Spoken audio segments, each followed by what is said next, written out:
read, are you allowed to say them back to back before the sun goes down, or there are specific times to say those? Okay. So that's in the place where I go. It's the most common in many places. So they start Mincha 10 minutes before the sunset.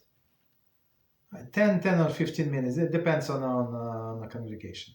So, and by the time they finish Mincha, so it's already it's already, sometimes they wait a few minutes. Sometimes a rabbi speaks halacha for 5 minutes, 10 minutes, and by the time he finishes or they finish, it's a time already after the sunset.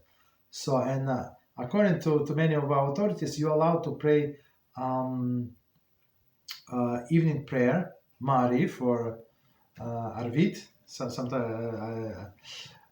Ashkenazim call it Ma'ariv, Sephardim call it Arvit, same exact prayer. So after the sunset, as we said just a few minutes ago. Why? Because according to some opinions, like the day starts with the sunrise and finishes with the sunset. So after the sunset, according to them, it's already a new day.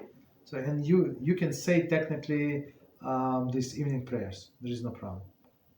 You understand? So if you want to pray together, so and you speed. Let's say if somebody prays at home, right, and he knows that to say the whole mincha takes him 10 minutes. Sometimes people finish with a repetition in 10 minutes, right? So it takes him 10 minutes, so he can start 10 minutes before the sunset, finish it, and right away starts Ma'ariv, not to wait.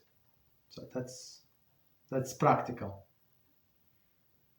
Understand? So if you don't want to pray in different time slots, pray two prayers together. That's what we do. Okay. Any other questions?